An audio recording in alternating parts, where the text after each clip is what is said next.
2 packet এনেছিল বাবা। তো এই যে দেখো মা কি সুন্দর করে সাজিয়ে আজকে ঠাকুরকে পুজো দিয়েছে।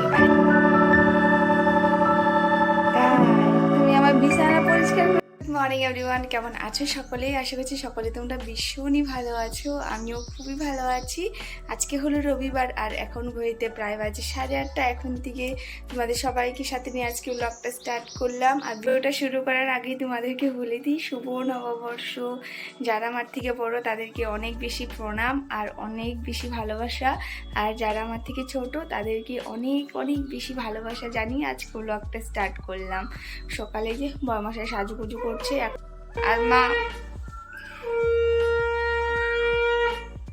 আর মা দিচ্ছে পুজো। আমি আজকে আর যাবো না ঠাকুর ঘরে, তো মাই পুজোটা দিয়ে নিচ্ছে আর ও যাবে এখন দোকানে গিয়ে আবার পুজো করবে। তো মাই ঘরে লক্ষ্মী গণেশকে পুজো করেছে, এখন ও দোকানে গিয়ে পুজোটা করবে। আর আমি রান্নাটা বসিয়ে দিয়েছি। বড়মশাই বলছে এখন খেয়ে যাবে না, তো ওকে পরে পাঠিয়ে দেবো, কারণ দোকানে পুজোটা করবে। দেখো বড়মশাই একদম নতুন ড্রেস পরে সাজুগুজু করে রেডি হয়ে যাচ্ছে, চলে যাবে এখন দোকানে। আর এখানটাতে মাম্মাম ঘুমিয়ে আছে, এখনো ওঠেনি আজকে। এই হলো শার্ট পরে দেখো বড়মশাইকে বেশ হ্যান্ডসামই লাগছে, তাই না? ভালো লাগছে কিন্তু তোমায়। দেখো মা কি সুন্দর করে সাজিয়ে আজকে ঠাকুরকে পুজো দিয়েছে, আর এখানটাতে লক্ষ্মী গণেশকে পুজো দিয়েছে। আর এই হলো আমাদের কৃষ্ণ, রাধা কৃষ্ণ, মা লক্ষ্মীকে। এই যে আজকে কি সুন্দর লাগছে না দেখতে। আমি রান্না বসিয়ে দিয়েছি। আজকে রান্না করব আলু ভাজি, রুটি। আর আমার পেটের কন্ডিশনটা তেমন একটা ভালো না বলে দেখি ভাত রান্না করতে পারি। এখানে আলু ভাজি প্রায় হয়ে আসলো আর আটাটাও মেখে নিয়েছি। তো এই যে এখানে হলো আলু ভাজি করছি আর বানাবো হলো রুটি। এখানে আটা মেখে রেখে দিয়েছি। এখানে দেখো মা এসে আগে মামামকে ডাকছে আর মামাম ঘুরে ঘুরে ঘুমাচ্ছে। এই যে এই যে কামাক্ষি দাও, তোমার দিদি ভাই কেমনে ঘুমায়?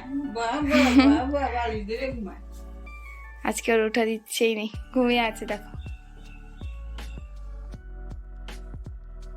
আগে মা বলতো আজকের দিনটা যদি ভালো করে কাটিয়ে দিই তাহলে নাকি পুরোটা বছরই আমাদের খুবই ভালো কাটবে। তার জন্য মা বলতো ঝগড়া করবি না, ভালো করে থাকবি। তো যেভাবে বলতো সেভাবেই থাকতাম। বড় হওয়ার পর বুঝতে পারলাম যার যখন যেটা হওয়ার সেটা তখন হবেই। যাই হোক, আজকে সকালে ভেবেছিলাম অনেক কিছু খাবো, তো পেটের কন্ডিশনটা তেমন একটা ভালো না, আমারও না বরেরও না। তার জন্য ওই যে ওদের জন্য রুটি আর আলু ভাজি করছি, আর আমার জন্য ভাত, আমার আর মাম্মার জন্য সেদ্ধ ভাত। একটু আটা বেশি হয়ে গেছিল, তো ভাবলাম রুটি বানিয়ে রাখি। আমার ইচ্ছে করছিল খাওয়ার, পেটের কন্ডিশনটা তেমন একটা ভালো না, তা ভাবলাম না একটা রুটি তো খাবো। তো তার জন্য আর কি করে রেখে দিলাম। করে আর যা বাসন থাকে সব বাইরে রেখে আসলাম। তারপর খাওয়া দাওয়া করে আমাদের সবার খাওয়া দাওয়া হয়ে গেলে সব একসাথে আর কি ধুয়ে নেব। আর এখানে বরের জন্য প্যাকিং করে নিচ্ছি, ও তো খেয়ে যায়নি, তো 3টে রুটি আর আলু ভাজি দিয়ে দিলাম। ওই বলেছিল আজকে আলু ভাজি আর পরোটা দিবে, অনেক দিন থেকে খাই না, তো এটাই দিয়ে দিলাম।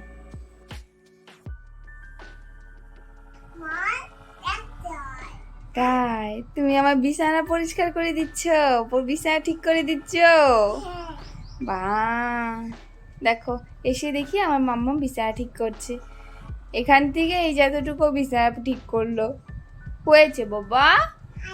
ওরে বাপরে, আমাকে করতেই দিচ্ছে না, বলে মা তুমি সরো আমি করব। দেখো, ওরে বাপরে, ওই শোনা আবার গুজে দিচ্ছে, দেখো কি সুন্দর করে গুজে দিচ্ছে। আমার নাচও করে নাকি? হ্যাঁ, ঝাড়ু? না না না, এখন ঝাড়ু দিতে হবে না, পরে দিয়ে দিব। ঠিক সব করবে, দেখো আমি জানি ও বিছানা আমি ঠিক করে তারপর ঝাড়ু দিই। আমার বাবাটা কত ভালো, আমার বাবাটা দেখো কত কাজ করে দিচ্ছে আমায়। হয়েছে?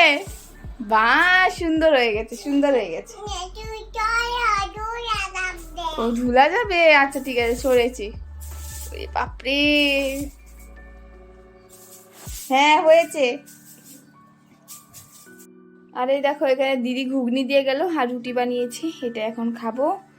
সকালে সমস্ত কাজ শেষ হলো, মানে ঘর টর মুছলাম। এখন আবার মা ভাত বেড়েছে, মা ভাতটা বেড়ে মেখে রেখে দিয়েছে। এখন আমি আর মামাম খাবো। আর আজকে সকাল থেকে মামাম কিছু না কিছু খেয়ে আছে, তার জন্য আর কি সকালে ভাতটা খাওয়া হয়নি, আমিও খাইনি। তো আমি যাই খাচ্ছি ওকেও সেটাই খাইয়ে দিয়েছি। তো এখন দুজন মিলে এখন ভাতটা খেয়ে নেব, তারপর রান্না বসাতে হবে। মা সব সবজি টবজি কেটে রেখে দিয়েছে। মা এখানে সবজি কেটে রেখেছে। এটা হলো সাজনা দিয়ে চচ্চড়ি হবে, ভাত করলা ভাজি হবে, আর এটা দিয়ে মানে ঝিঙে আলু ডাঁটা দিয়ে হবে পনির রসা। এটার রসাটা খেতে ভীষণ ভালো লাগে। আর এই তো এখানে এনেছে হলো মাছ, 2 রকমের মাছ এনেছে, ইলিশ মাছ আর একটা চাই না কি মাছ। বরমশাই তো ইলিশ মাছ খায় না, তার জন্য।